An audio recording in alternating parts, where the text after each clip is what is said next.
All right, here I am. I'm live from the basement. Well, here I am. I'm Al Trucker, ready to have a chat, talk about some shit. We'll see how things go here. I thought maybe what I'd do is cancel this. I'm gonna go over here. I'm gonna do this.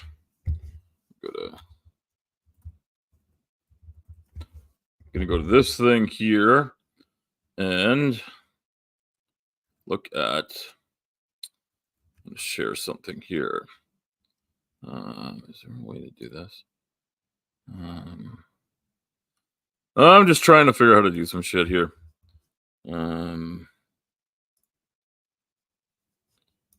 Okay. There we go. Okay.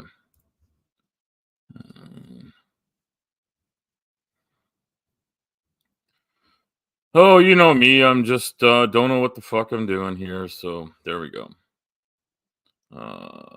This is what I want here. So I wanted to look at this, and I want to look at this. Here we go. There we go. Okay, so what I don't know is I just come back here. Okay, here I am. Oh no, I even have a viewer, if you can believe that kind of shit. Okay, present. Video file.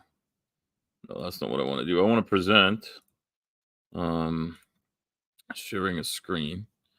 Can't stay long. A much more attractive YouTuber is streaming shortly. Well, I don't know who the fuck that is, but Spooky. I think that's all of them, and that's fair. And I think Stephanie's going to be doing that, right? So yeah. So here we go. This is the tab I want to share here. Okay, so this is what I'm going to share. Okay, so I've been I was watching this last night. I actually Sea Lion Prime, who's not like a close friend of mine, it's just an acquaintance I have on Globe Gangsters. Wanted to make sure somebody would have the thing up in the chat, and I agreed to do that, and some other people came and did it too, so it didn't matter whether I was there or not. So this is this debatism thing, and I started thinking about this this whole show, and Jaron has this big thing that goes on. So I guess hopefully it's on there and works. Maybe I'll do it like this because I'm not that important. And yeah, Spooky, my face is great for radio, as they say. And hopefully eventually I'll figure out how to have my voice be that way as well, since people keep talking to me about that. And you know the old song, "Video Killed the Radio Star." So this was a debate. I'll put in quotation marks here. I listened to most of it. I didn't stay for the whole thing. I was getting tired. I was kind of sick of it too. And this debate, I thought I'd maybe play some of it and talk about some of this stuff. One thing that people know about me but don't necessarily hear me talk about a lot is that I have a great deal of interest in science and how it's done, and this weird way that I was working for a small trucking company when I first got into trucking full time out of construction. I got hired by a small company. They seem like nice folks. I think, in fact, they may be nice folks, but a little strange. I didn't know how strange. At first, it seemed fine. I worked there. I left there after 6 months, but basically, they were into Scientology, or at least the owner was. And I got out of there and moved to another company where, if people are Scientologists, at least I don't have to know about it, and nobody tells me to disown my sister and the rest of my family, so that I can pay more attention to, I don't fucking know what, but I think Scientology was going to come up. They gave me some shit to read. Anyway, that led me into this whole YouTube thing, and when it came to crazy cults and shit, flat Earth came up, and I'm like, yeah, like I remember there was a minivan driving by, and people were talking about flat Earth, and this minivan had the whole back window. The guy had custom printed a poster I don't know if it was a guy, but I mean, let's face it, very few women are taken in by flat Earth. Um, there's a few, but not many. Anyway, it's an equal opportunity thing, but fuck, women are just. I think sometimes they're just smarter. And yeah, spooky Scientologists. So they were weird folks. Anyway, I have no idea if they're still doing that or not. And I won't get into like the whole detail, but I really feel like their deal was that they were being taken advantage of by people in Scientology. But Scientology isn't what this is about. But I know, the Scientologists will probably send me a letter and tell me they're going to sue me for telling people that they're a cult. Um, you know what, David? Just so you know, everybody knows you're fucking cult. Quit it. All right, you're fucking people's lives up. You should be ashamed of yourself. You should turn yourself into the authorities and stop being like that. That's all I have to say about it. You know, you're a piece of shit and everybody knows about it. And no matter how many lawyers you send, you're never going to stop people from telling the story.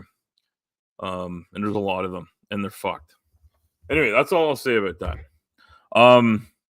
Funnily enough, when I was a younger man, I used to love singing this song from South Park, Bigger, Longer, and Uncut, because I thought it was a really funny song. It was Isaac Hayes was the guy that played Chef, and Chef sang the song, and I used to like to sing along with it, and I memorized it, and and my friends thought it was hilarious when I sung it because I could kind of pretend. Classified as a cult, not as a religion in France. Yeah, yeah, I know you're right about that, Spooky. And hi, captive desk, Dave. You're not the Dave I was talking to. That was David Miscavige. Hey, Aunt Jer, how are you? Hi, Tori. Yeah, yeah, she's been gone for a long time, Aunt Jer. I've heard people like say they found her here and there, but like I don't think there's. It's fucking weird. Um, and yeah, just want to be clear that I was talking to David Miscavige and not Dave, our buddy from the Captive Desk and the Grassman Chronicles. All right, so where are we at now?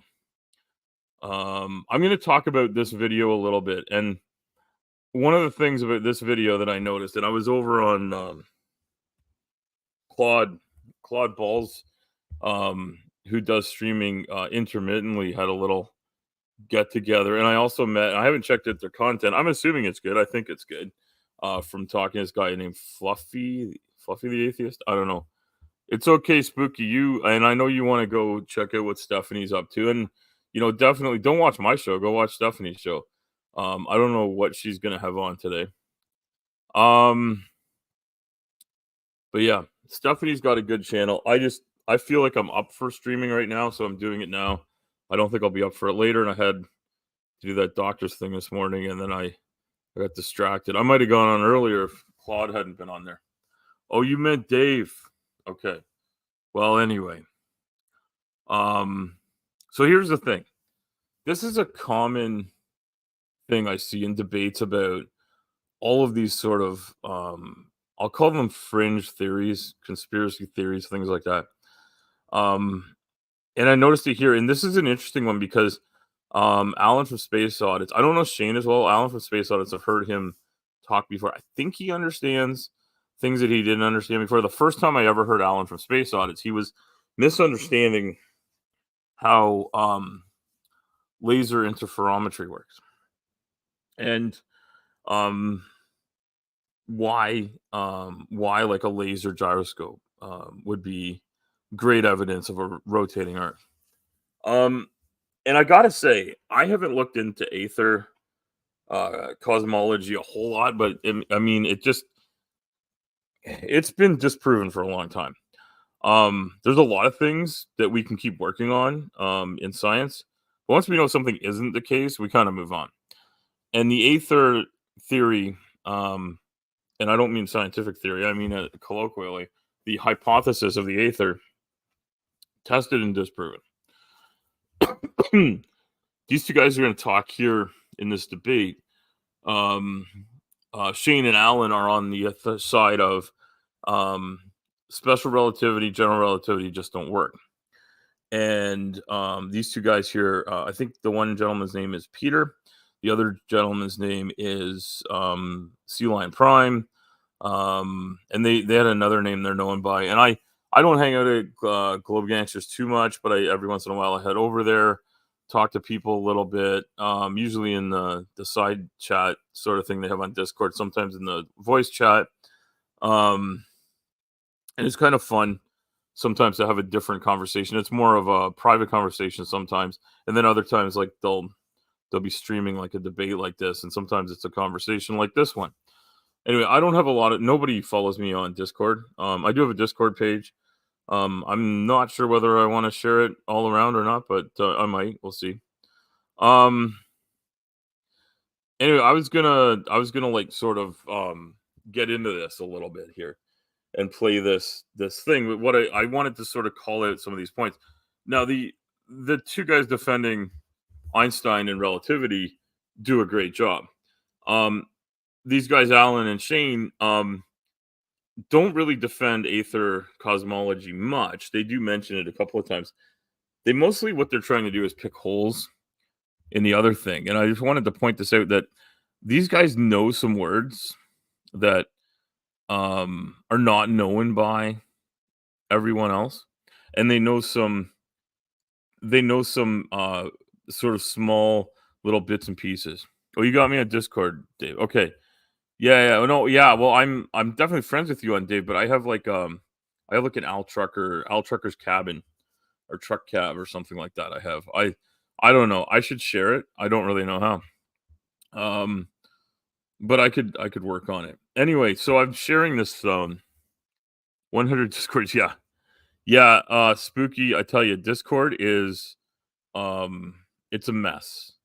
It's a mess, and people keep inviting me to things, and if they're a friend, I definitely go, and if I'm not sure what it is, I sometimes go and check it out and leave because it's not my cup of tea.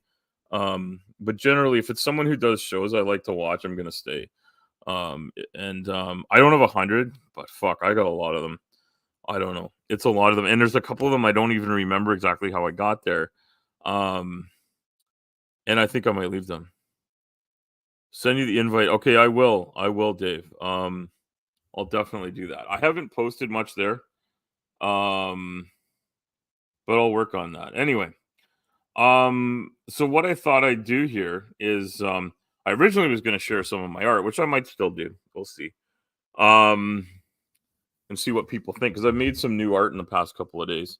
I've been, mostly sitting at home, not doing much. I do want to say I'm very proud of myself. I emptied the dishwasher this morning, and I realized the filters for our overhead fan for the stove and oven was there. And I put them in the dishwasher so they'll be clean. And I hear the water draining now, so I know it's still running. Aunt Jer, I don't even know if I knew Aunt. I'm a friend of Aunt Jer's on Discord, but I don't know whether I knew she had a Discord page. Anyway, these guys here, so I'll play some of what they're doing here. I think I gotta go here to do it. I'm really not sure. See, I'll hit the play button here and see what they're saying, and I'll probably stop it as I go. I'm just going to sort of see what they say and whether it's interesting. Positive position and arguing against relativity. Beautiful. And we've got your partner, Shane St. Pierre, now. Shane, what's up? What's up, Jaron? Welcome. Good to be back, everyone, man. Thank you. Okay. There we go. Okay, so this is Shane St. Pierre and Alan from Space Audits. They're doing their introduction, so I'm assuming Jaron doesn't like copyright claim people, but I'm doing this as a critique. I hope people see this as fair use. I don't make money, so I don't know. I guess go ahead and tell me you're taking away the $0 I'm making. Good to see our opponents here. Hopefully we'll have a delightful, informative, and educational discussion for everyone. I'm sure we will. And I believe that you guys already flipped or decided who's going to go first. And Sea Lion Prime and the Gangsters are going first, correct? And we're going to do 5-minute intros for each person. So who's going to go first out of you two? I will. Okay. So let me share my screen. You guys let me know if that works. Yeah, I'll probably just see here if we get that one to work. Yep. Yeah, hold on. I got to move something a little bit differently here. It's a little out of whack. And we'll fix that. All right, we see it good enough for you to start, and I'll kind of. Okay, well, they're just doing. But go They're ahead. doing a lot of sort of prep work and stuff. All and right. these things Hello. are like this. We're going to this tell you place about quite the good. amazing insights from the general theory of relativity.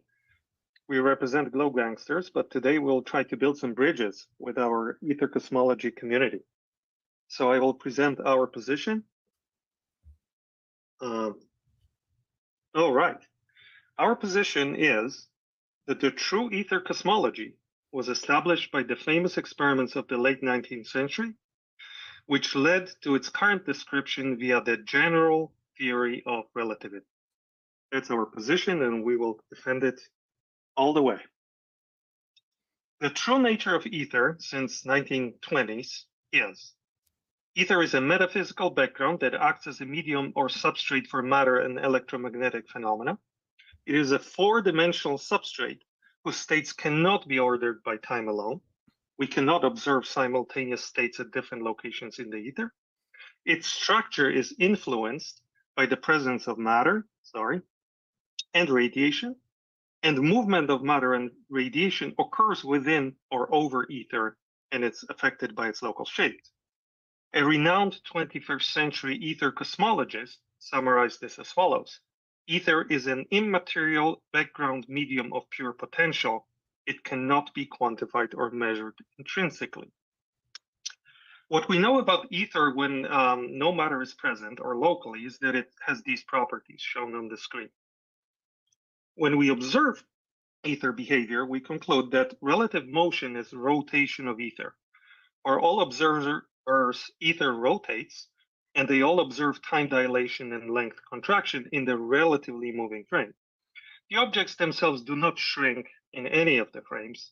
It's the function of the ether rotation. Okay, so I'm just pausing that for a minute here. And yeah, I don't know how many people are interested in relativity. And just for people that aren't familiar with relativity,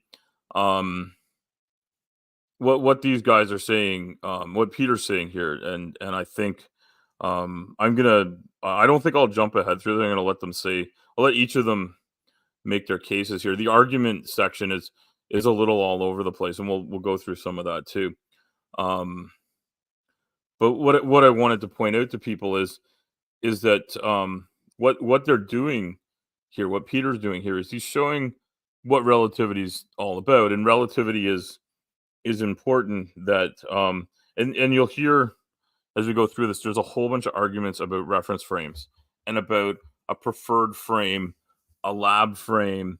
You'll hear all these words tossed out throughout this, and one of the things about general relativity, and I probably end up misspeaking here because this is not something that I am particularly erudite on. It's something I've looked into a fair bit, and I would say I probably understand 3% of Einstein's work on general and special relativity. But what's important for people to understand is that everyone's reference frame is separate, even when you're like on the Earth and like in what we can treat as the same reference frame. We all see things from where we're at. The thing is, if you and I were standing 50 meters away from one another, or maybe everyone that's in the chat, it says there's 5 of us. I don't know if that's right, but if we're all a certain number of meters apart, and something happened, we would all see it from a different angle in space, but we would all see it at a very slightly different time. It would seem like the same time on Earth, but if we were at very different places or moving at different speeds, with greater distance, like very great distances between us, or traveling at different speeds relative to c, which is the speed of light in a vacuum, there would be very noticeable, immeasurable changes in our experience of something. And so they're talking about simultaneous things happening. So when something happens right in front of you, and it's really close to you, and you're moving at the same speed as what's happening, like relative to you. I mean, obviously what's happening might be moving at a fast speed, but like when you observe something that's happening in your reference frame and you see it slightly differently than someone even right beside you, but somebody that's seeing it from far, far away, or someone that's moving at a different speed, or if the thing you're observing is moving close to the speed of light, your experience of it will be different. And so they're getting into that. And when they show this bending graph here, I've seen people do stuff like this, and this is what I find quite interesting. Is it looks a bit like a space-time diagram, although it's a little different because the lines on it are different. But when you look at a space-time diagram, you can sort of see how each person at a different place sees it differently. But you see these A, B, and C things happening, and the skewing that you see there is a really cool thing. And I might show another video today or another time where this guy made this really cool thing out of like stainless steel wires in this grid, and he can put different little dots on it because he had this thing built, and it shows you how one thing can happen at the exact same, and it can happen at a moment in time, be witnessed at different moments in time by people in different reference frames. And so I just wanted to point that out for people that aren't familiar with these things. The idea of reference frames has to do with where you are, and it's not something we see day to day. We don't experience these things. Although some people will talk about when you look into space and you look up and you see starlight from a distant star, that's coming from really far away. You're not seeing what's happening right this minute. What you're seeing is something that happened years and years ago, maybe thousands of years or millions of years ago. Some of these things are coming from so far away that they're billions of years in the past. And we have special telescopes in space. A lot of what goes on in these debates is just denial that those things happen. And I find that weird, but a lot of what we see in general is going to be straight denial of anything that disagrees with them. So I'll keep playing this through a bit, and we'll see how it goes. That causes the perceived length contraction and time dilation. We do observe this in nature. For example, a lot of muons get produced in the atmosphere, around 1 million of them, let's say, per area. We observe 49,000 of them reaching the Earth. This is impossible due to the extremely short lifetime of a muon. The only way we can explain it by explaining it via time dilation and length contraction. Here's the result of such a measurement, where we observe 49,000 muons out of 1 million reaching the ground. From the point of view of a muon, what happens here is that the length, the distance, shortens from 10 to 2 kilometers. But from a point of view of the observer on the Earth, it is the time as perceived at the moving muon that lengthens. This is the only explanation of that observable phenomenon in nature. When matter is present, ether is described as follows. On the left, we see the distribution, the shape of the ether, which influences the motion of matter and radiation. On the right, we see the distribution of matter in a given location. This is what we know about ether today. This can be easily measured, even by amateurs. This dad left a few atomic clocks at home, synchronized them with a few more atomic clocks, and took them on a mountain. Because he was in a different location of ether, those clocks ran differently, and he was able to measure them. In laboratory settings, we can measure. So I just wanted to point that out there again. So this is, atomic clocks are not necessarily something everyone has access to, but I think if you have enough money, you definitely can. I've never looked up what an atomic clock costs. I'm sure they're available.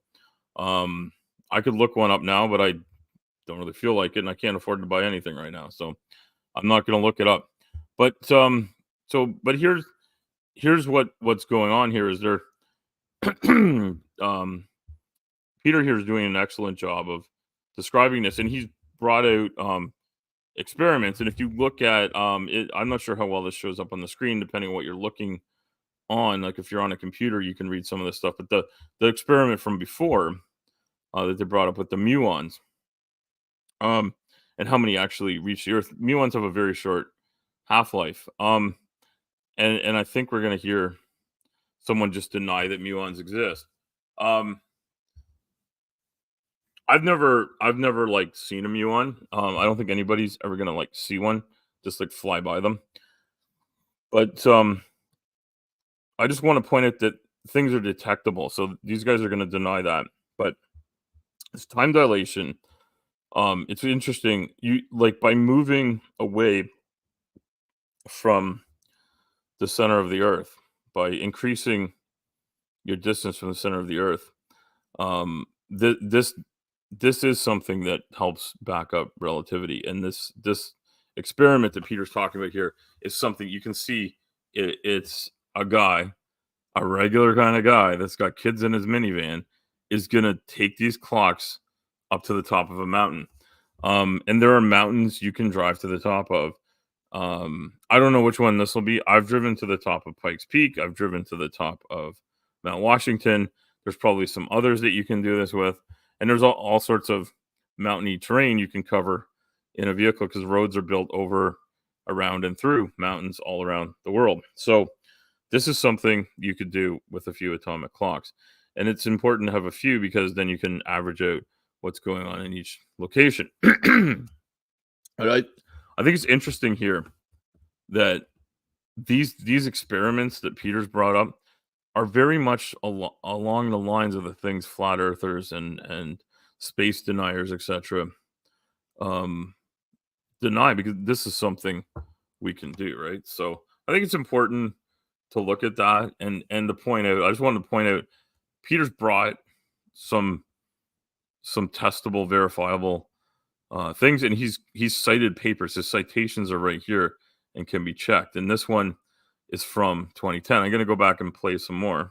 Time dilation, the difference in elapsed time between atomic clocks at distances as short as 1 meter or 3 feet.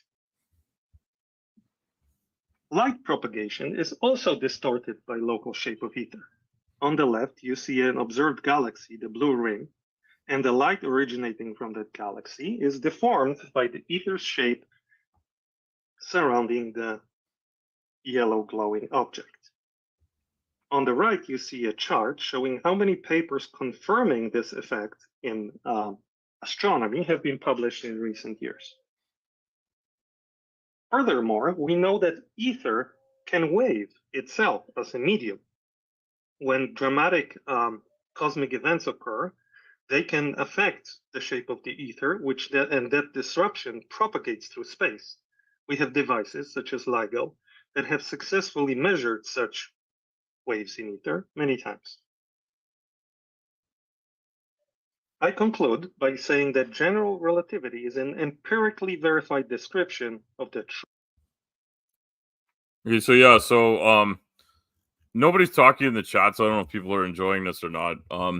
But yeah, so the true aether cosmology. So the aether theory, just I'll explain this really quickly too, although I think people probably generally are aware of this. There was this idea about light, which travels as a wave, and there's this wave particle duality nature of photons and stuff that people get into. But light's a weird thing, and light is just a part of electromagnetic radiation. I think most people are probably aware of that. But light is just a visual spectrum. Our eyes are able to detect that type of electromagnetic radiation and take the signals that bounce off of things and turn them into how we see. So those of us that aren't sight impaired have a certain type of vision that's an average thing amongst humans. And we actually know through study of other creatures that other animals can actually see different spectra of light. And light spectra are really cool because the spectroscopy allows us to determine what type of matter we're looking at distant objects and stuff like that. So we're able to do a lot with light. Light can tell us things. It can send us messages from things that are far away in space-time, which means they're far away, not just physically from us, but also in time. The things we're interacting with are traveling through time to get to us. and that's just the nature of the space time we live in. And this general relativity and special relativity are pretty cool because they help describe that. And Einstein's one of the main people credited with it, but lots of people worked on it. And you'll hear people talk about the Michelson-Morley and Michelson-Gale. I don't know if Morley was in that one or not, but they came up with this idea of like how to test for this aether or ether, depending on how you want to pronounce it. And I find this really interesting because people like Whitsitt in particular will bring up these things in Aries failure. Aries failure is an interesting thing, and it was brought up by Peter at the beginning of this. And there's this basic idea that we understand waves traveling through matter. So we see waves on bodies of water. You can drop a stone in still water and see a wave propagate through it. You can understand sound. You're hearing me now, assuming my audio is working. And when you hear my audio, you hear my voice come through. And electromagnetic radiation changes it. And whether it's by light or by wire, it doesn't really matter. It's all electromagnetic radiation. So I have fiber optic internet, but I also have like a little bit of electronic internet and Wi-Fi. All of that's electromagnetic radiation. It's taking my voice and my ugly mug and this information from Jaren's debatism last night, and we're pushing it through the internet, and we're all interacting with it. So it's happening, and it happens fast. It happens at very close to C. But the interesting thing is, like, it's not through a vacuum. C is the speed of light in a vacuum. And it's not just light that travels this way. Electromagnetic radiation just generally travels at this speed, which is really neat and really cool. If I ever get a chance to study a university and go back and study these things, I'm very much interested in cosmology and astrophysics, but particularly I'm interested in how radiation travels around the universe and from distant galaxies, close galaxies, and near objects. The idea that photons travel so far for so long is something that really captures my imagination and my interest. Although knowing the way academics work, if I ever was able to wiggle my way into there and have someone decide that I had the intellect and acuity for this, and if I could ever get over my ADHD, I'm pretty sure I'd probably end up getting my PhD in like literally, finding out about like some sort of crazy thing, like what the electron spin is in general of matter that hangs out within 3 millimeters of the Kármán line or whatever would be considered that on Uranus. So like you always end up getting your PhD in some really specific thing. And I gotta make up a very specific thing that's funny because, like, when I go and speak at medical conferences, my I talk about the big diseases I have, like obesity and metabolic derangement and diabetes and stuff. But I also like to toss in there that I also have plantar fasciitis, and that I'm trying to get some speaking gigs with them. The Society for the Prevention of Plantar Fasciitis. Anyway, so I need a joke like that for astrophysics. Anyway, Peter's presentation was really good. I think if I remember correctly from this, the way it goes is 5 minutes go to Peter, 5 minutes go to Sea Lion Prime, and then you give 5 minutes each to Shane and Alan, and I'll play through these things, and if I hear something important, I'll kind of just stop and let it go, and we'll see what happens. True ether cosmology, and I yield the remainder of my time to my good friend Sea Lion Prime. All right, Sea Lion, go ahead. You got 5 minutes and 5 seconds. Peter, you'll need to stop sharing so that I can share. Okay, go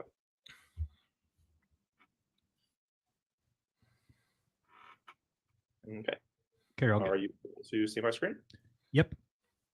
Excellent. So I will be building off of the affirmative statement that Peter has made, that the theory of general relativity as it stands and its encapsulation of special relativity fully is describable within this notion of ether. We will then build off of the specific experiments in the late 19th century and early 20th century that confirm that effect. and discuss the role of those experiments in furthering our understanding of the ether as it exists. What's beautiful about this topic is that we often get to see in physics this phenomenon of the macro scale translating to the micro scale. And what you're seeing here from a video from Veritaserum is an illustration of a wave interference pattern of constructive and destructive interference. That pattern is created by any sort of mass waves or light waves, which are propagating, and leads to the ability to perform interferometric studies on things like phase shift. The first sort of experiments that we had related to this notion of the ether came in the mid to late 19th century. Earlier than that, we had the theory of Fresnel, which described some of the properties of what. All right. Tomorrow we're going to be making fun of the debate. Oh, yes, indeed. Yeah, if you're not sub to Commander, they have a great show usually on weekends. And Commander, you're a mod, so go ahead and paste. If you have a link already, paste it. If not, just go subscribe to Deep State Annex. I know I've got a lot going on this weekend, including my buddy's funerals on Sunday, and my wife's my wife has a friend who's I think it was her mother passed, and that that funeral is on Saturday, so it's going to be a busy weekend for us. I'm not sure if I'll be able to join, but I'll try to watch. So I am still here, yes, and my son's keyboard is somehow stuck in French mode, which is a thing we do here. We because my children both study some French, my daughter does more.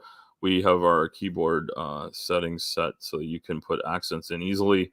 I don't want accents, but for some reason it's taking away apostrophes and shit like that. Anyway, no link yet. Okay, well, if you sub to Commander, when their show comes up, it'll come up.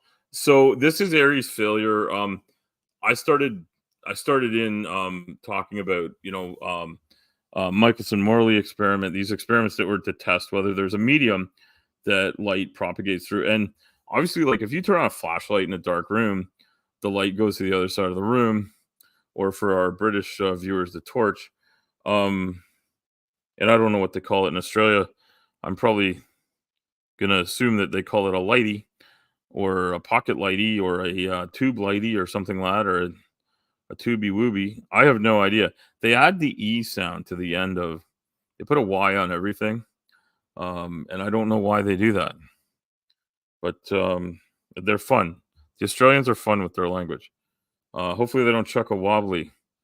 See, that's got a Y at the end of it too. From hearing a Truckee marvel at their lexicon of amazing phrases.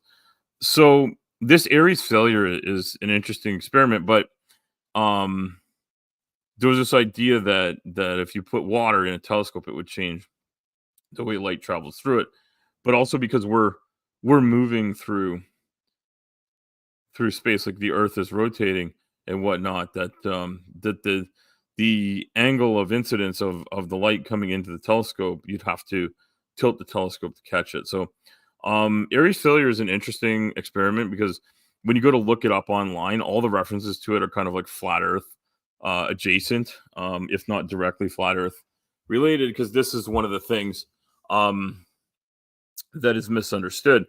So I'm not really like the best person to talk about Aries failure. I'm gonna let Sea Lion Prime talk about it here. But I just wanted to bring it up because we all understand waves propagate through a medium. When there's no medium, like something very close to a vacuum, we have this we have this idea that space is just empty. And in case a Flurf is watching, the very low pressure system in between matter that's up in what we refer to as space, like which is the galaxy, the universe, all this stuff. There's stuff there. There is a very small amount of matter, but it's what we call a very low pressure system, a near vacuum, and it's not a vacuum cleaner. A vacuum cleaner is something that sort of creates a vacuum, but really what it's creating, it's an air pump and it's creating a pressure differential, is what a vacuum cleaner does. And the pressure differential makes it so that and if you feel your vacuum cleaner, so shop vacs are great for this.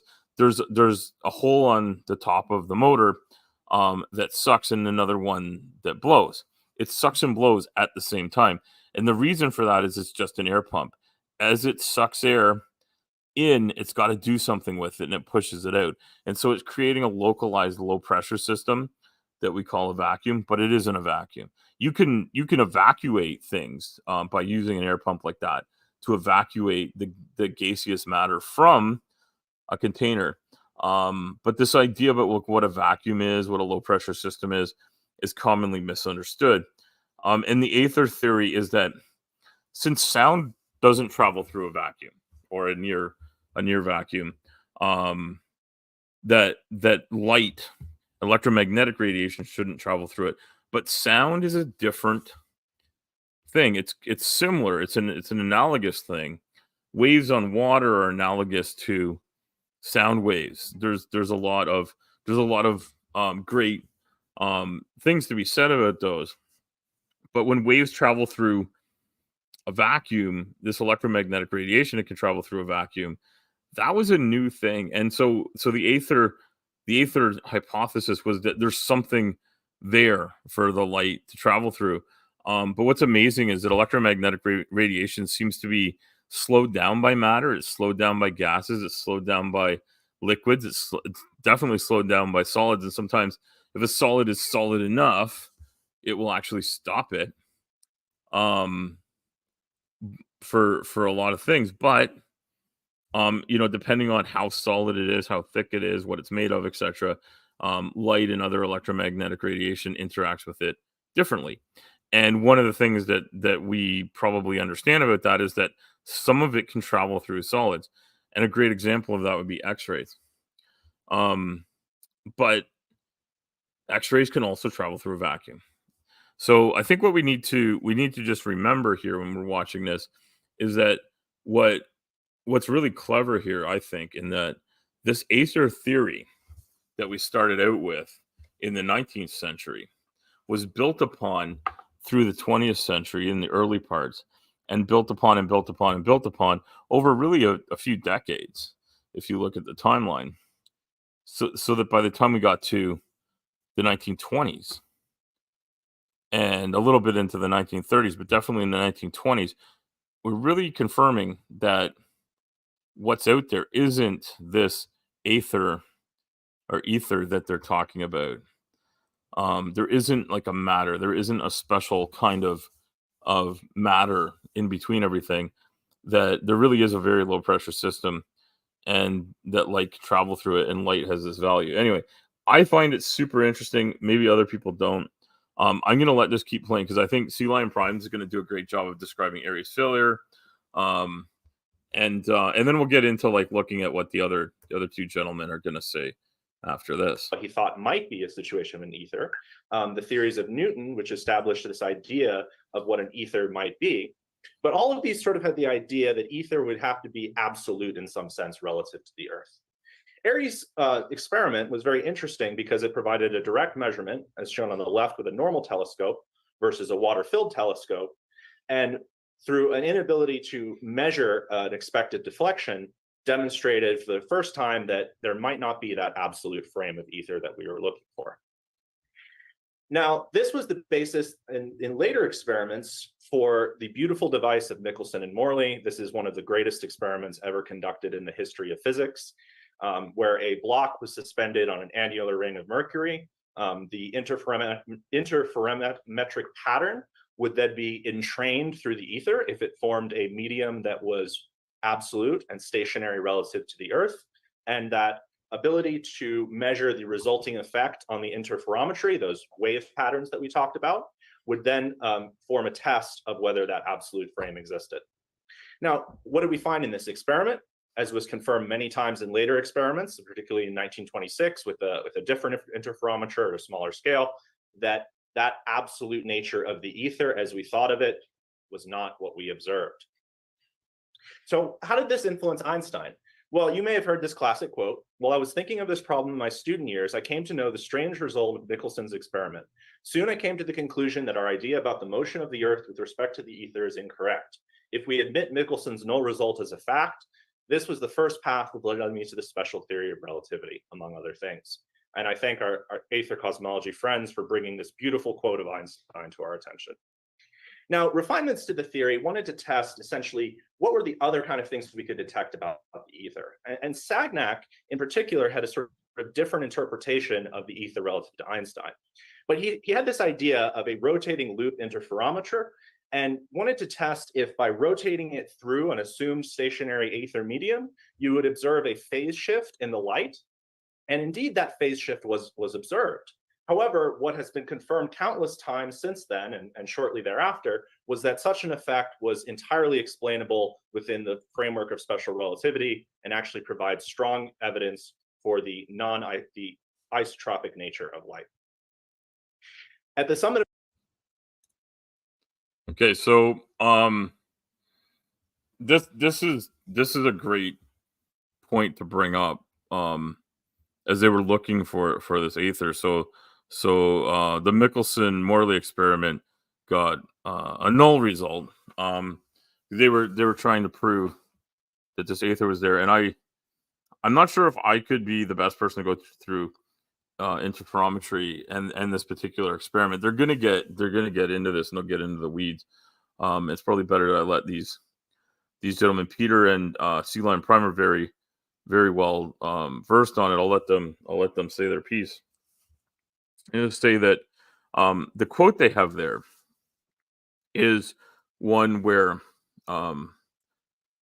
Einstein's looking back at work he's done, because if we remember, like, Einstein, at the point that he's making this quote in the 1920s, he's looking back at work he's done over a couple of decades.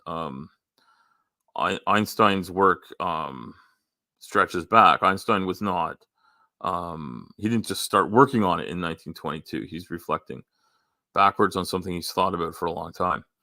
And it's interesting, I think, that this thing was done in pretty sure it was 1887. I could be wrong. I might have misread the date, but 1887, I think, is roughly when that was. And I want to draw attention to the fact that these experiments have been repeated multiple times to make sure that this isn't misunderstood.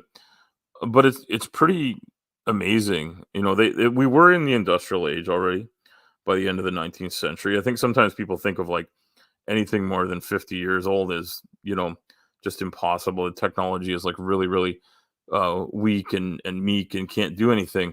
And while that may seem true in certain instances, like, certainly, like, if you look at computer technology from 50 years ago versus computer technology of today, you know, it's a very, very large difference. But in terms of building things that are solid and apparatus and apparati, or whatever the word would be, apparatuses, to do work, the industrial age, even then, you know, at that point, lots of things were being made really solidly by many people. And it's not crazy to think that they had made this great, very large scale sort of interferometry type experiment. But this is really cool stuff. And the incredulity that some flirts have is to, like, did they actually do that? Could this have been done? But the fact that they got a null result makes them think, well, they failed to disprove the ether. But what really happened was they didn't detect the ether, however you want to pronounce that. And I probably will pronounce it both ways, because I think different people are pronouncing it differently in the video. That usually fucks me up pretty good.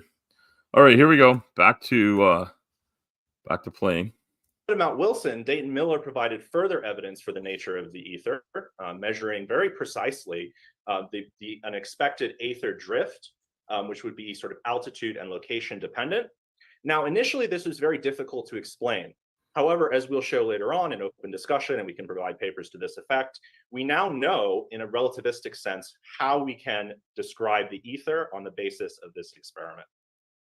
And then we come to sort of the last great classical interferometer, I call it, which is the work of Michelson, Gale, and Pearson. And this was, again, a measurement of the assumption of a stationary ether relative to the Earth's rotation.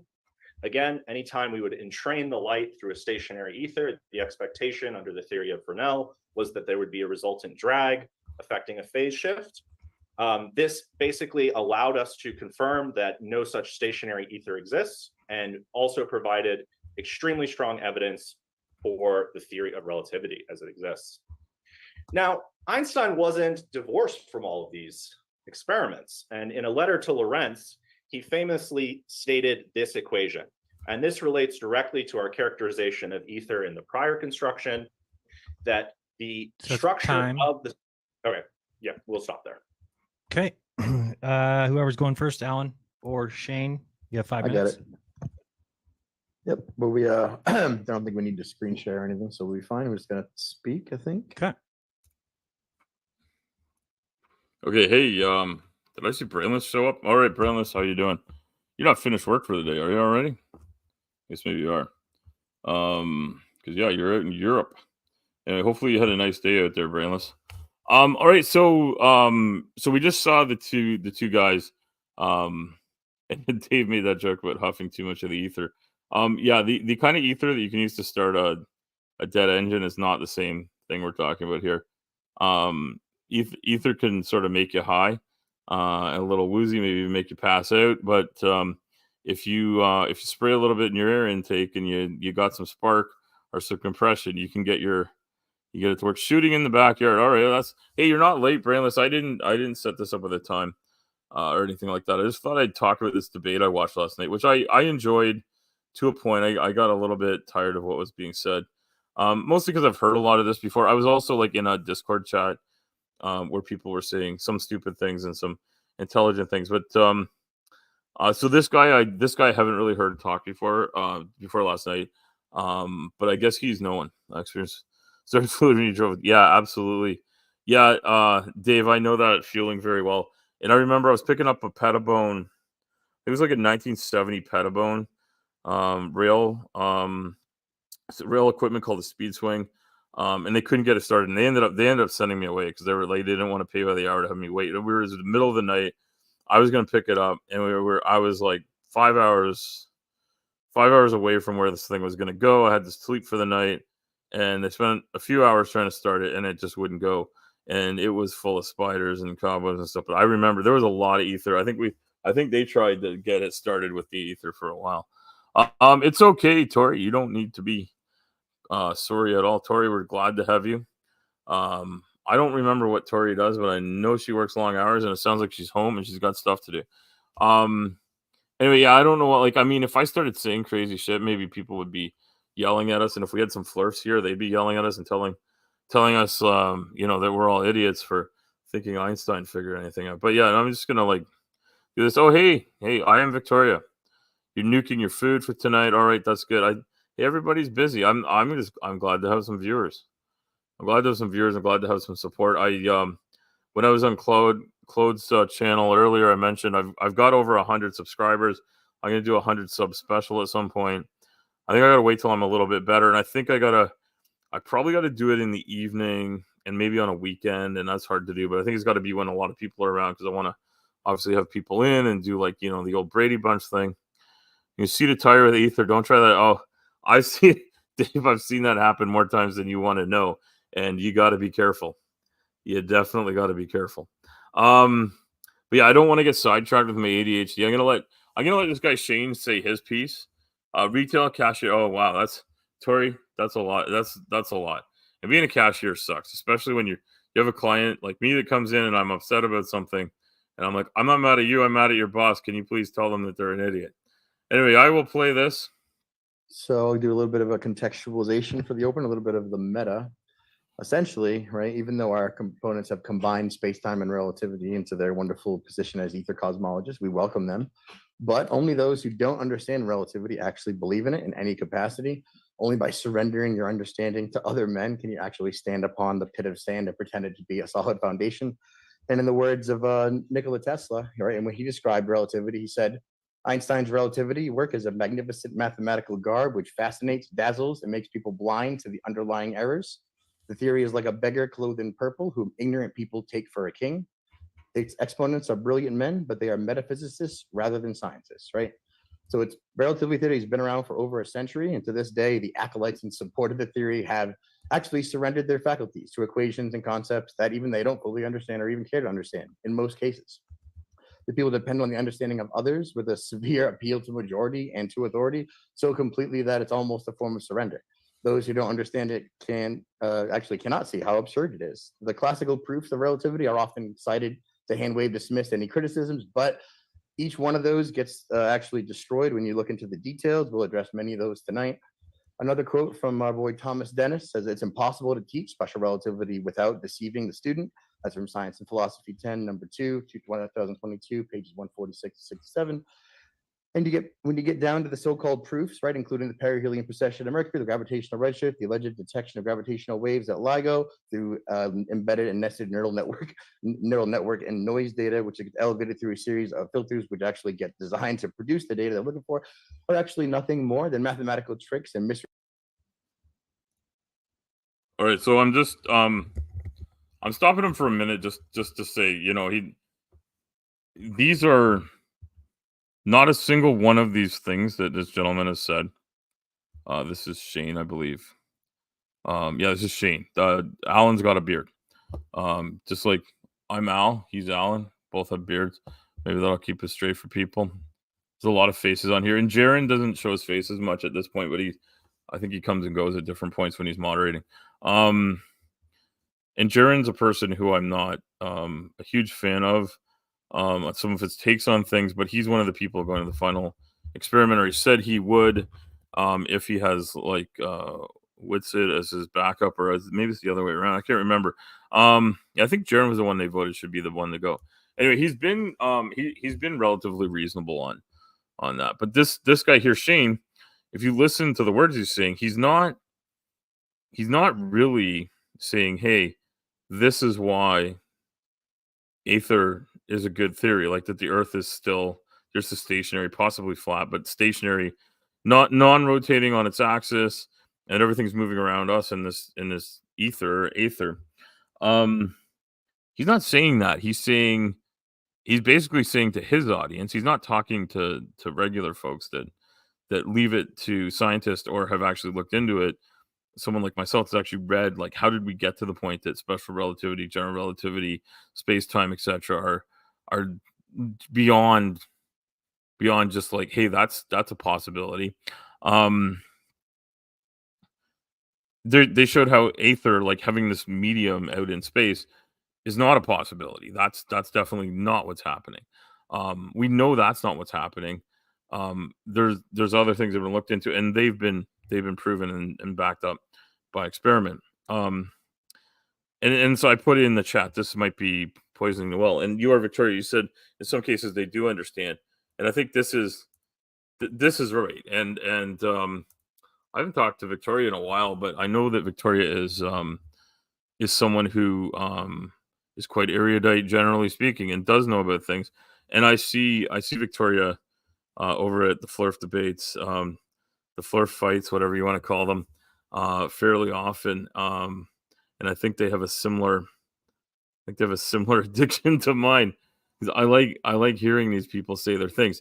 One thing you'll notice, I'll let Shane do some more talking, but Shane and Alan will have better vocabularies than a lot of Flurfs. And they'll bring up some stuff and some of it's worth talking about. So away we go again. Misrepresentations of data. Right? In all cases, the predictions are actually postdictions, disguised as predictions, straight up copied, or completely fraudulent. When you get the concept of space-time as a physical entity, it's purely imaginary. It cannot possibly have physical qualities. To apply physical qualities to a concept is reification and severely lacks any experimental proof or any sort of backing in science or empiricism. And the use of metric tensors and four-dimensional coordinates doesn't actually change that. It just makes it a mathematical trick, even though the speed of light is constant, right? Which is a primary postulate of special relativity. It's shown basic experiments in ECEI and ECF that this is not the case. And just to wrap it up here, we'll contend that relativity has inverted our understanding of the universe, leading to absurd claims about cosmic distances, timescales, and it's unprovable measurements and frames of reality that will never exist, that no one can ever verify. I advocate that we return to experiment-driven empiricism, and we can only deal with what we can see and deal with and measure. And the lab frame is where all experiments take place, where all measurements exist, the only place where you can take measurements. And I cede my time to Alan. All right. Okay, so before they start Alan up here, which is great, we'll let him talk. Next, Shane didn't say a fucking thing about his position. He didn't say, here are a few experiments or examples of experiments that have been done over and over again that provide backup of the aether as a theory, as something that we could turn into a theory from a hypothesis. You know, it's bullshit. That's what he's saying. He's saying, oh, like Einstein and all his stuff, that's just bullshit. You're an idiot if you believe it. You know, this kind of nonsense.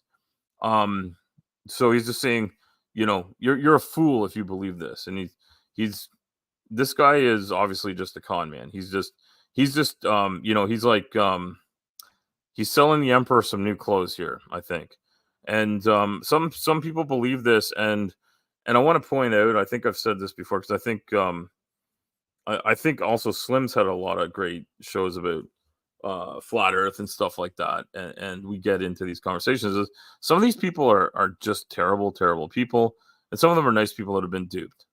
And I'm not sure of these guys. This Shane guy I've never really seen before. You know, he doesn't strike me as someone who's bringing something great to the conversation, but he says a lot of words per second. And looking at some of the comments on the Flurf side of things, a lot of people are super impressed by Alan and Shane. They think they're the dream team of Flurfdom. And I get how they can see that. And they also, some people say that about Witless too.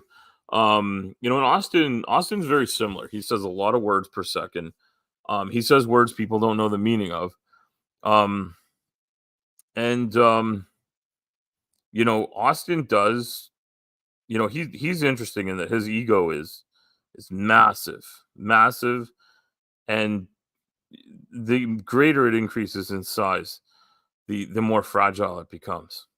Its strength is inversely proportional to its size. Absolutely amazing. What Witless has imagined himself into. MC Toon was taking him down. He's one of disingenuous first. He knows better. Concepts have been explained to him. Yeah. Look for out of context quotes to support. Well, yeah, and that's it. Yeah. Yeah, because the fact that Shane and Alan can understand these words, like, do they make money with this? And one of the things we'll see as this goes on is they literally toss this accusation out. Like, they literally just say, hey, these guys are the, yeah, that's a good point there, Brainless. I popped that one up there. This one's great. Egos are like balloons. The bigger they get, the faster they break. And egos are different. Egos are waffles, and the bigger they get, the more maple syrup they hold. I don't like maple syrup, by the way. I'm weird. Don't tell the rest of the Canucks. All right. Yeah, I like this. And yeah, Victoria points this out. Shane's one of disingenuous first, knows better. Concepts have been explained to him in detail. I look for out of context quote support, wild speculation. This is the other thing, is that they also look for they look for bits and pieces of existing experiments, old experiments, things where things didn't, or things where there was an issue, and say, see, look, there was a problem.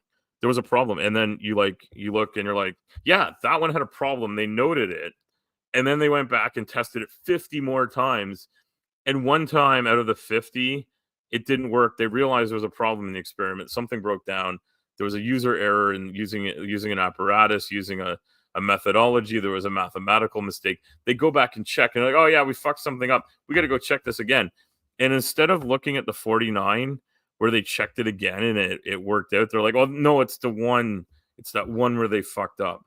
Anyway, so Alan's gonna come on next. I'll let him do his thing. And even though I don't love Jaron as a person, I'm assuming he won't get all pissy with me about having his video up here. I am trying to give everyone a fair chance to speak, but I already watched this. Like, I have an opinion about what's being said, but I'm gonna let her run. Alan, whenever you want to start, it's all yours. Thank you.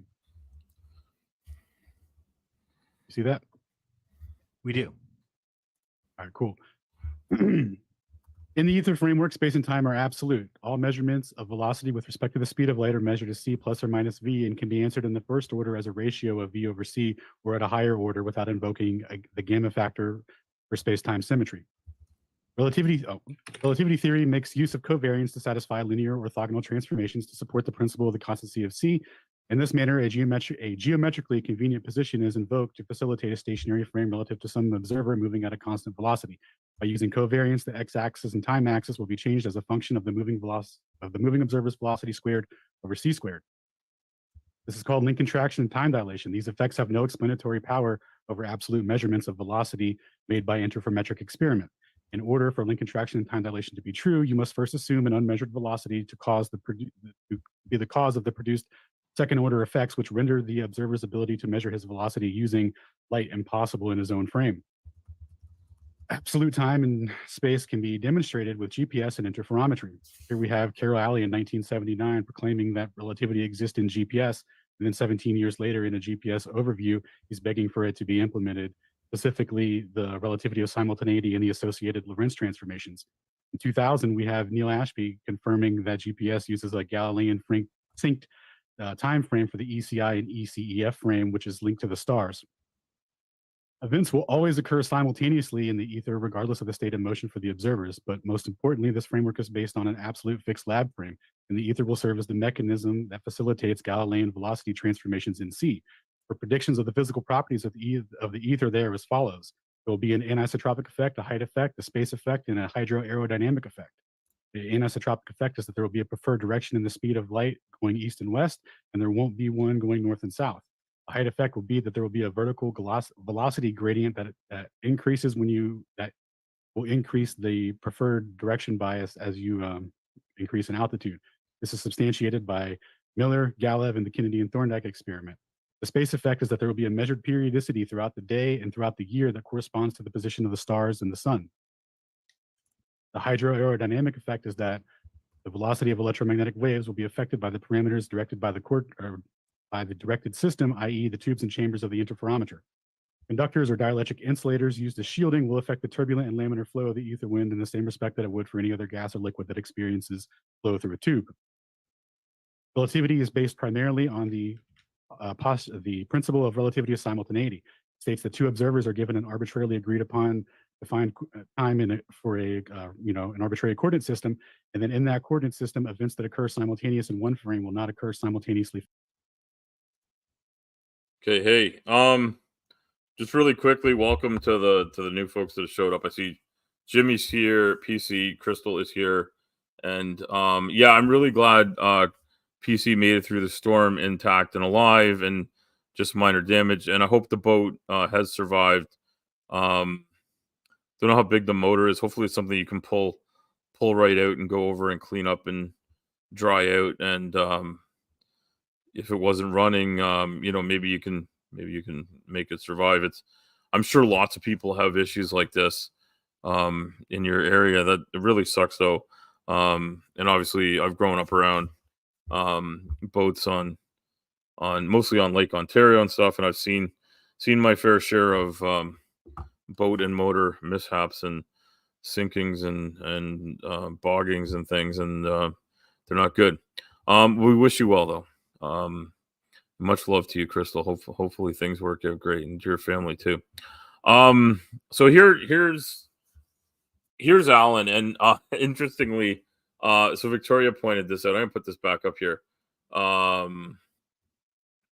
You've heard this guy. So this is Alan from Space Audits. Victoria says he's fragile. Yeah, so I've seen him lose his mind a little bit here and there, but like I haven't seen him be like a super terrible person. I did hear some people talking in the chat last night that have had other interactions with him that are I won't toss out accusations that other people are making that I have like second, third hand type things. I keep my eye on them. And I believe I gotta ask Tap again about him. I think Tap said he's talked to him directly a couple times. I might have even seen him do that one time, like in a private, not a private, but like in a chat room on Discord type of thing, like a voice chat that wasn't being broadcast. So yeah, it's, this guy's interesting because he's basically gonna bring up the same kind of stuff that Victoria said, like these little bits and pieces of things where things don't quite connect. But I wanted to point out this: it's not arbitrary. This reference frame thing, it's not arbitrary. If something happens on the surface of the sun, it takes like 8 minutes for us to see it. Hey, Joe, welcome to hell indeed. Joe, it's great to see you here. And Joe is I want to point out Joe's having a fundraiser, and I want to point that out. Joe needs some help. If you're able to do that, please share what you have.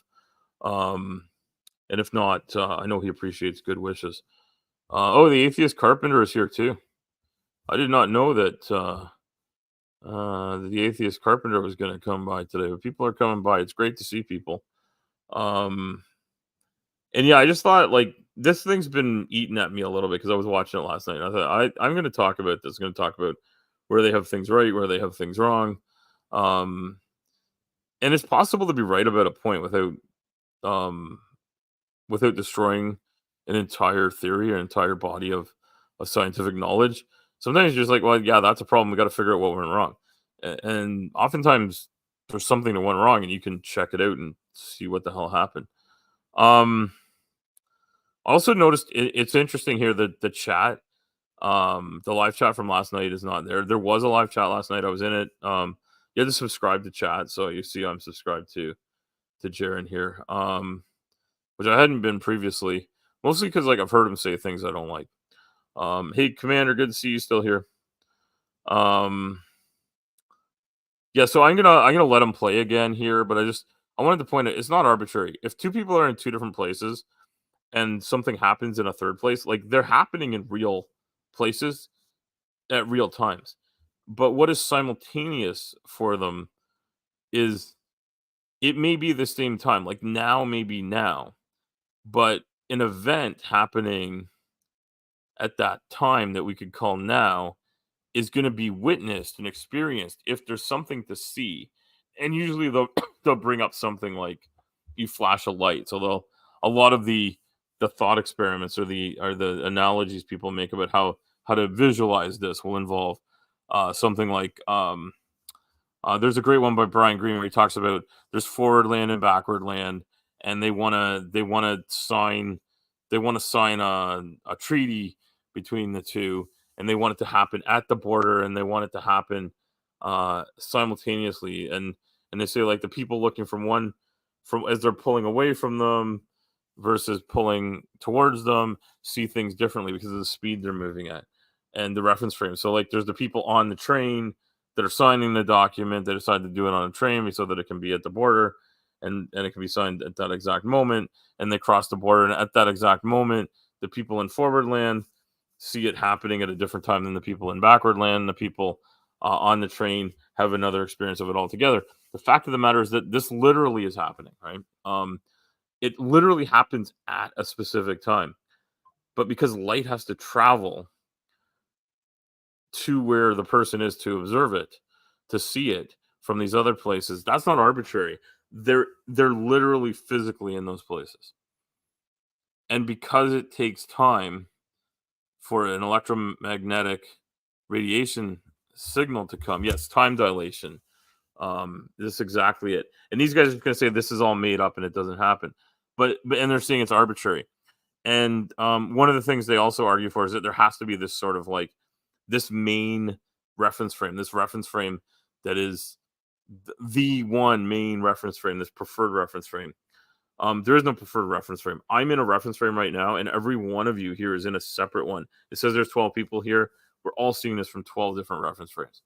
That's not that's not really something that I find hard to believe or understand.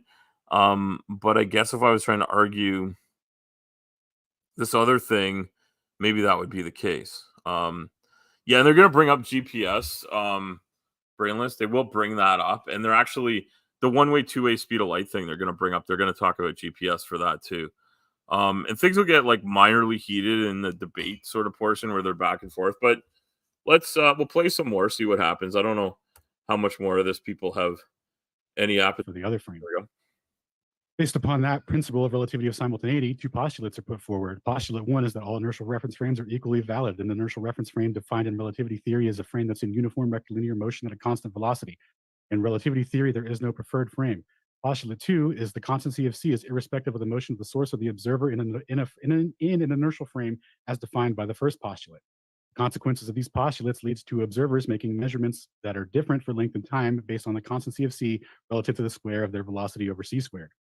The physical mechanism of link contraction and time dilation is ambiguous with no clear explanation, i.e. lattice structure compression, but the fact remains that in order for C to remain a constant in a moving frame, the moving observer must be physically contracted in his frame.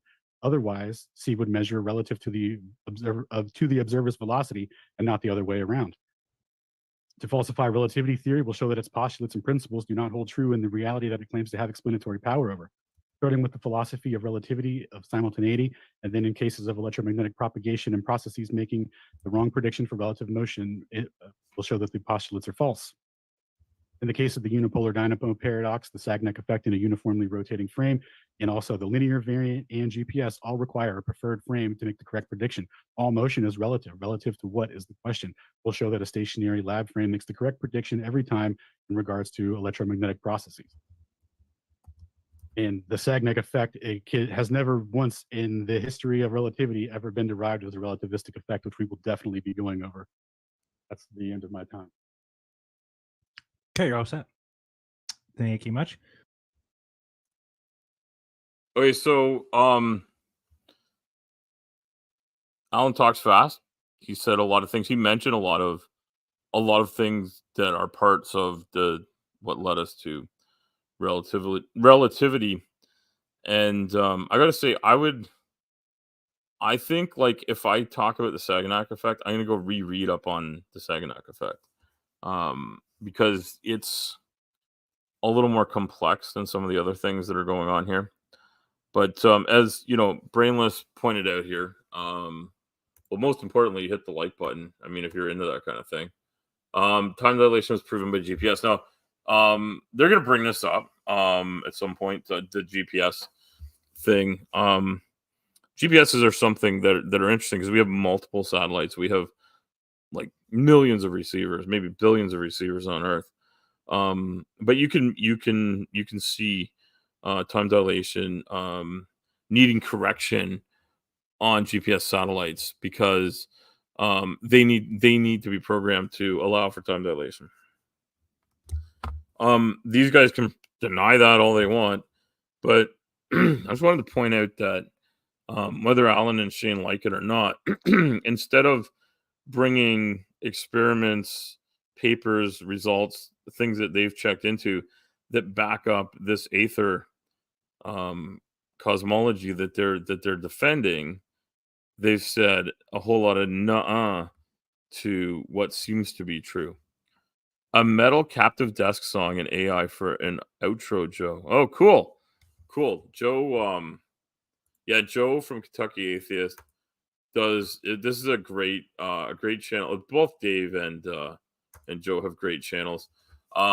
Joe's been doing some great content, so I want to just shill for everybody here. And I also I want to shill for myself for a minute. Just because I played this for my daughter this morning. And she wanted nothing to do with it. But if you enjoy Coleridge, Samuel Taylor Coleridge wrote a poem. At least he's the one that got credit for writing it. I've heard people say Wordsworth might have written some of it or all of it. But that's kind of irrelevant. It's called The Rime of the Ancient Mariner, and I have recorded it on my channel. And if you like poetry of that era, sort of late 1700s, it's good.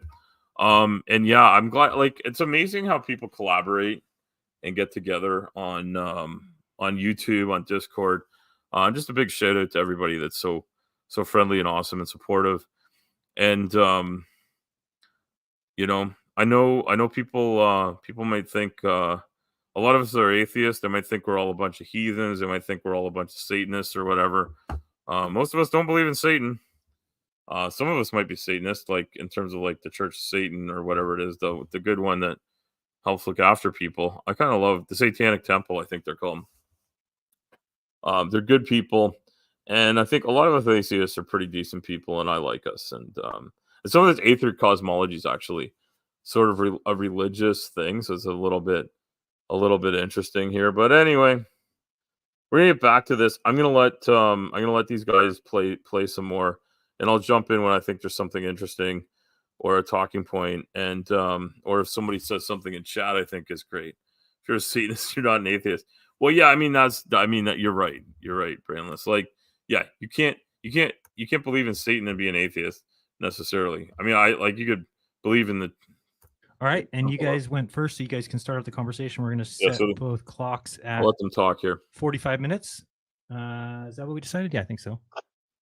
So set them both at 45, and they're ready to go when you are. We'll fix the screen here in a second, but that's good. So you guys go ahead, Lucas or Peter. Nicholson Morley? No, maybe let's start with something more fundamental than that. I think the main difference between our two views is you kept asserting the existence of an absolute reference frame and I think you called it an absolute lab frame. Could you tell us more about where that reference frame is located and where is the absolute lab frame? Yeah, right here on Earth. Where all experiments in which are done. location? Well, how are you making a position if you don't know what a lab frame is, Peter? One second. Right here on Earth, where all the laws of physics apply and were derived. Okay. Are all locations on Earth equally the same absolute reference frame? Do the laws of physics apply everywhere on Earth? Yes, but is there an absolute reference frame if a sea lion and I make a measurement of You already light? answered the question. You already answered. No, I it. haven't. I have not. When I asked you where the laws of physics apply and you said everywhere on Earth, that's the answer. Yes. So it's relative within the Earth, yeah? You were right to start at the basics, Peter. So if I am moving away from you, one last question. If I am moving away from you on Earth, am I seeing the velocity of light as constant, or is it slower for me, faster for you? How does that work? Light will be measured relative to your velocity. So this is something that people find hard to understand.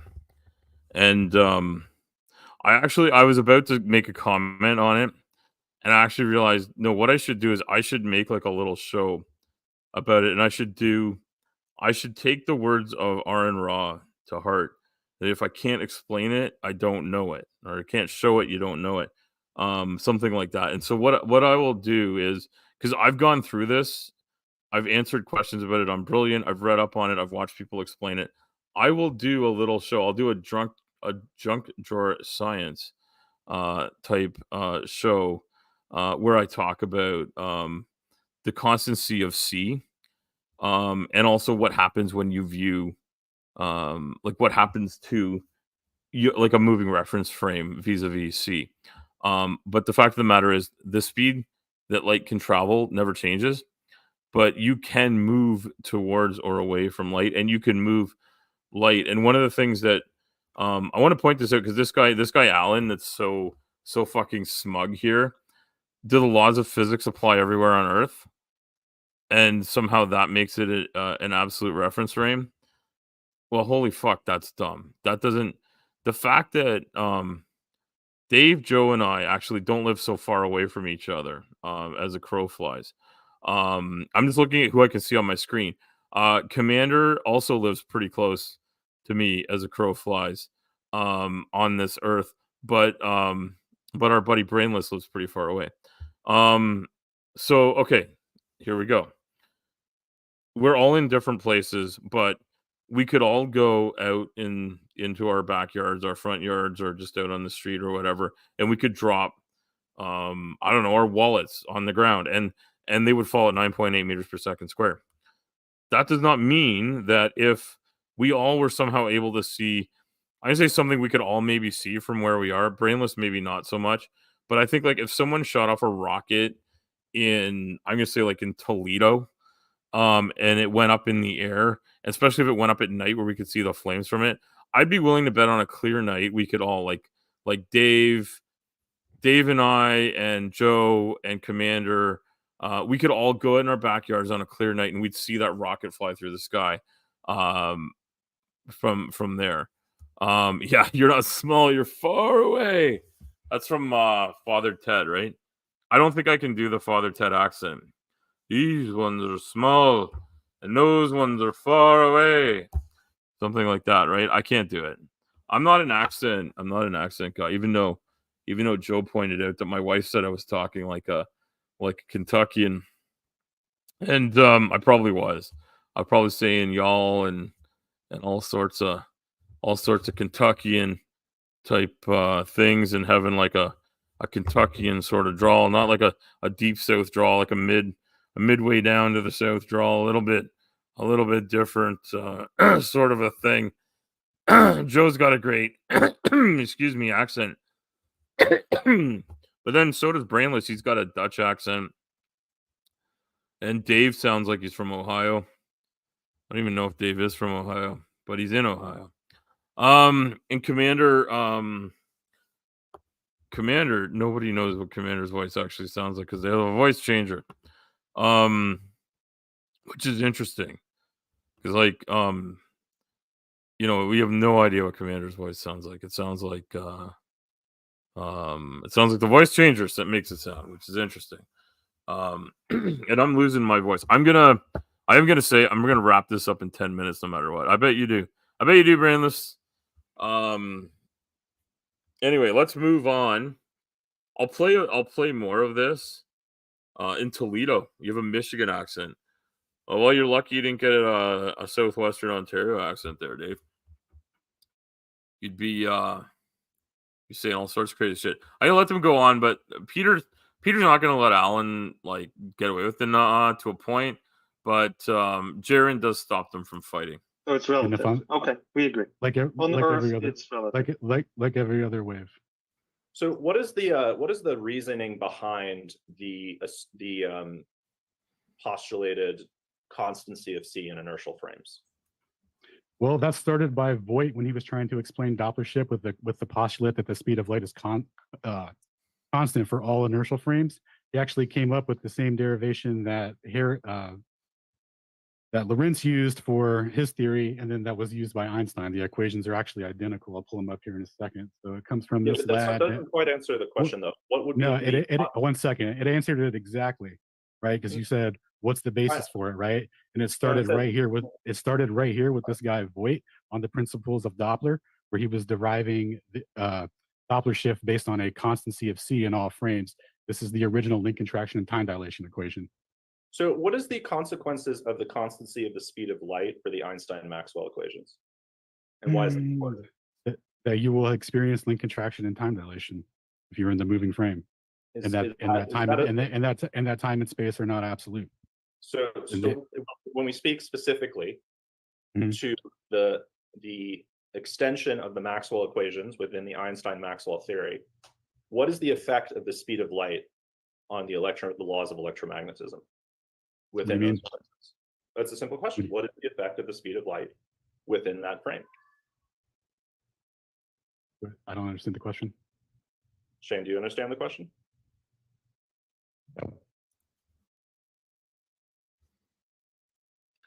So this is why I'll do like another show where I talk about how this works.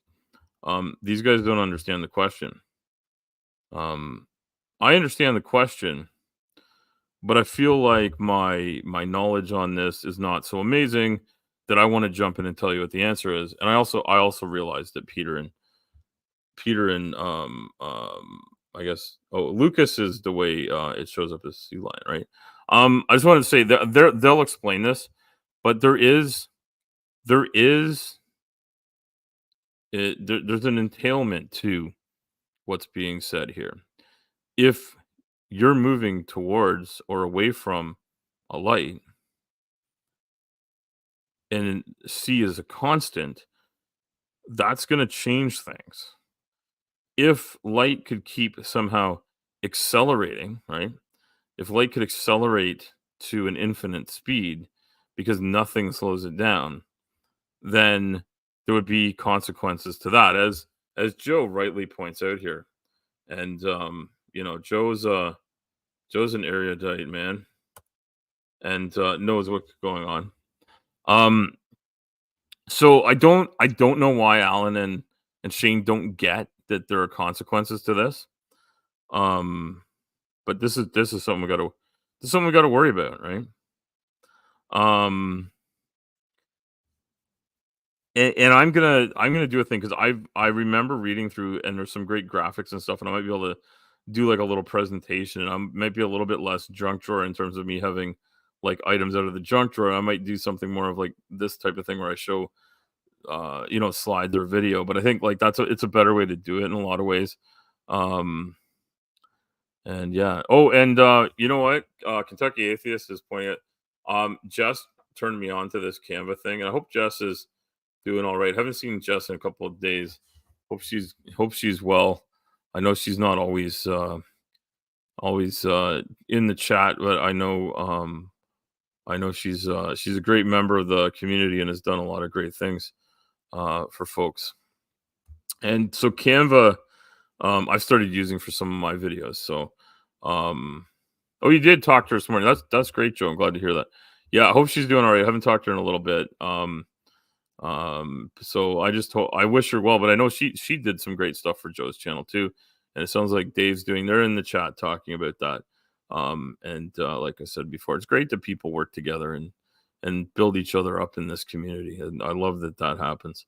So here's the, I'm gonna let this play again, but the fact that these guys are here arguing against relativity and saying not to relativity, but they don't understand that if C isn't constant, it changes the ball game. There's a problem. And I also want to point out, because I'm going to wrap this up actually, because it's 5 minutes to 2, and I'm not trying to be a specific length of time of my video, but I'm just trying to be reasonable on my own health as well, because I think I'm running out of energy. Yeah, I think you're right. I think you're right here, Joe. If it just kept on moving, I mean, like it could be another constant, but if it just kept getting faster, we'd have problems. Great to. Oh yeah, okay, good. These guys are. I won't post everything everybody's saying, but the community is great, and I also know the great community is going to understand that I'm feeling rough. My lungs hurt sometimes. I've got to climb a set of stairs, get out of the basement here, which would be a bit of exercise for me, and I need that exercise. But I also got to be reasonable on myself, and what I can actually do. So I think I'm gonna wrap it up in 5 minutes here. So I'm gonna say something here that this is a concept I know I understand, interferometry. So in interferometry you have light runs around at C. It's a constant. And the reason laser interferometry works is that if you move an interferometric gyroscope in a direction, doesn't matter which direction, but if you move it, it actually does matter which direction vis-a-vis which way the light's moving. But if you move it to one side, and it's going around in a ring. If you imagine it going around in front of you, and here what I'll do is I need to take the presentation down, and I'll sort of remember we're at this point. If I come back to this, I think I will. I'm just going to do this, and I'll stop the screen share, and I'll go back to it. I'm gonna make a note here. I've made it almost half an hour into it, which is 10 times longer than we've ever made it into a video on Slim Stream. So, and I know Brandless will back me up on that. Thanks, Tori. I appreciate that. Because yeah, I've been doing this for an hour and a half.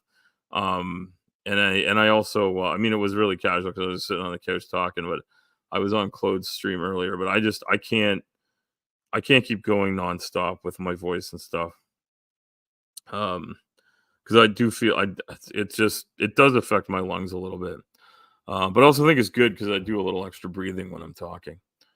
And there was a time, many of you may remember seeing me, where I had to gasp for air between each word. So, I'm doing better. I'm doing a lot better. I gotta remember that. So 2 hours stream for 1 minute video. Yeah, Brainless, you're not wrong about that. You're not wrong about that. I want to say, yeah, thank you to Tori on this one. And crazy thing, Streamlabs is like showing me some sort of an ad here. Yeah, so I'm saying a lot of ums here. I noticed that when I was like editing my video, I have a lot of verbal tics or pauses or whatever you call them in my speech, and I should work on being a better elocutionist. So speaking of elocution, if you like big long poems, I got a 25-minute long video where I read the Rime of the Ancient Mariner. I also have thought, I'd like to know people's thoughts on this. Let me know that I might read a book aloud and practice it. And yeah, Joe, I know everybody does that. And we all have those things. Anyway, I'm gonna wrap this up. But I remember Alan trying to understand interferometry, and he was having a conversation with someone. I can't remember who, but he was having a conversation, and he didn't understand that C is a constant. Like if you move this gyroscope, it moves the light has to do a shorter turn in one direction because you're moving it towards where it needs to go, and it's longer in the other one. You're changing the length of distance it has to travel, and the fact that C is a constant means that there will be what do you call it? There's a word for it. I'm blanking on it, and I blank on a lot of things, and I'm tired and I'm worn out and everything. But there's a shift, right? There's this interference pattern shows up because instead of coming around and meeting, and then beaming back here, right? They do this. They go around and they meet over here, or they meet over here because it's moved, and because the speed of light is. And Alan was not understanding that. He was thinking that interferometry was not backing up the constancy of the speed of light and how that works. Oh yeah, thanks, Atheist Carpenter. Thank you. Yeah, and it is 2:00 now, so I'll thank everybody for coming. I will look at some stuff so that I can speak really well on these things that I've studied quite a bit, but I'll put together like a little sort of list point by point. I'll try not to talk too fast. I'll try to maybe have a couple of graphics to show. Because the one thing that is interesting about this, and I will come back to this, is that this debate is not a defense of the Aether theory versus relativity. It is relativity against relativity has a couple of holes we think we can poke in it, and therefore we don't accept it. And therefore Aether cosmology is the answer. And it's a false dichotomy.